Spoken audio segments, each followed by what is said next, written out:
नमस्कार. आज आपण एक उन्हाळी वाळवणाचा पदार्थ करणार आहोत. त्यासाठी इथे मी ह्या 4 प्रकारच्या डाळी घेतलेल्या आहेत. ह्या सर्व डाळी एक एक वाटी डाळी घेतलेत. त्याच वाटीने मी पाववाटी उडदाची डाळ घेतलीत. पहा बरं, 5 डाळी आहेत ह्याच्यामध्ये. चणा डाळ, सोललेली मुगाची डाळ, नंतर सालवाली मुगाची डाळ, मटकीची डाळ अशा घेतलेल्या आहेत आणि पाववाटी उडदाची डाळ.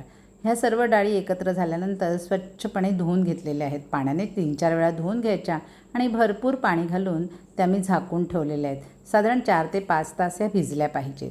साधारण 4.5 तास ह्या भिजवल्या होत्या मी आणि आता ह्यातलं हे सर्व एक्सेस पाणी आहे ते सगळं काढून टाकणार आहे. किंबहुना सर्व पाणीच काढून टाकायचं आहे आणि ते भरडसर वाटून घ्यायचे आहेत डाळी. त्याच्याबरोबर हे मिश्रण पण मी वाटणार आहे. हिरव्या मिरच्या, लसूण आणि आलं हे ऐच्छिक आहे. ह्यातल्या काही वस्तू घ्यायच्या असतील तर वाटण्यासाठी घेऊ शकतात, अन्यथा नाही. ह्याच्यात जिरं देखील आपण घालू शकतो, घालतातच काही जणं, पण मी घेतलं नाही आहे. माझ्या मसाल्यामध्ये ते आहेच. आणि कोथिंबीर मी घेतलेली आहे. पहिल्यांदी मी हे वाटण करून घेणार आहे, मिरची, लसूण, आल्याचं वगैरे, आणि ते थोडंसं भरडसर वाटायचं. आणि मग बघा कसं छानपैकी वाटून झालं आहे भरडसर. त्याच्यामध्येच आता मी हे सगळ्यात भिजवलेल्या डाळी आहेत ना त्या घालून मी आता त्याचं सगळ्याचं भरडसर वाटण करून घेणार आहे. हे पहा, हे सर्व झालेलं आहे. पहा बरं, हे वाटण आपलं रेडी आहे. सर्व डाळी आणि सर्व ते हिरवं वाटण वगैरे मिक्स केलेलं आहे. आता ह्याच्यामध्ये मी हिंग घालते आहे. आपल्याला चवीनुसार, आवडीनुसार घ्यायचं आहे.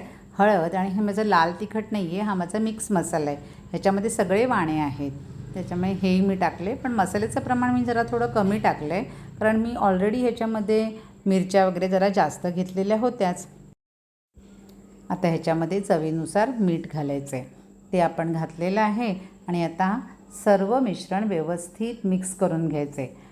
आणि अशा प्रकारे सांडग्याचं मिश्रण रेडी झाले. आता ताटाला मी थोडंसंच तेल घेतलं आहे आणि ताटाला तेलाने ग्रीसिंग करून घेतलेलं आहे. आणि पहा बरं, हे छोटे छोटे असे सांडगे घालायला सुरुवात केलेली आहे.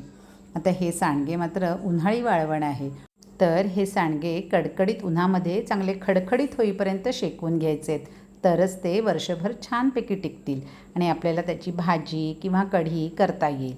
तर मिश्र डाळींचे सांडगे आपले तयार झालेले आहेत. आम्ही की नाही कोहाळ्याचे देखील सांडगे करतो, तीही कृती एकदा दाखवीन. धन्यवाद.